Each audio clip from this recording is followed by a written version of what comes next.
mag-chat, nagtatanong kay Vitrum kung nagtatampo siya. Para saan pa? Mas makata ka na ba kapag may nagtatampo na? Habang ako, para sa angle na to ha, madaling araw sinesearch yung meaning ng Vitrum. Eto, 12:41 AM, chinecheck yung feelings ni Vitrum. Di, check ko lang feelings mo. Tanginang to, may motibo.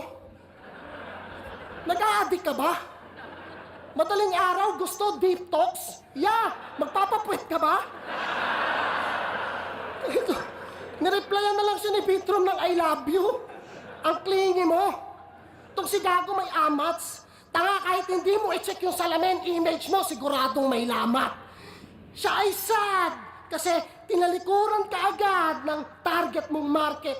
Rising star ka na sana, kaso sad, natakpan ng clouded mong judgment. Kaya ang feeling sa akin ng mga yan, gulpihin kita. Hanip ka. Kahit sa square di ka uubra, di ka rin pwede sa octagon kasi one-sided ka. Pati sa away ng Bisaya at Tagalog rambulan, proud pa yang nakilahok. Di ka kumakain ng pagpag, ngayong kakain ka ng alikabok. Kaya pati sa Bisaya versus Tagalog, mismong sa battle, may namumuo ng tensyon. Samantalang may nag-iisa tayong kalaban na kailangan pagtuunan ng atensyon. Sapagkat hindi lang ang mga sanga, dapat mabuwal ang puno.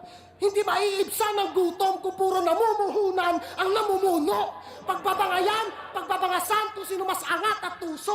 Anong Bisaya versus Tagalog? Unun, Pilipino lapat sa mga mapang-abuso! Sa mapang-abuso! Parang ninano na ni MZ. Naubusan na yata siya ng hininga doon. Pero okay din. Doon pa lang sa... Hindi ko lang kung tapos na yung round dito ni MZ. Pero naano niya na kagad. Naiwan niya na kagad yung round 3 ni MP3 dito. Lahat ng pag-flex ni MZ, pag-aangas niya or selfie bars, pasok. Ganda nung yun nga yung pag-compare niya dun sa kanila pambabash ng mga tao kay MP3 tsaka pambabash sa kanya dati. Yung naranasan niya nga rin daw yun. Ganda nun. Tingnan natin, tuloy natin, tingnan natin kung tapos na.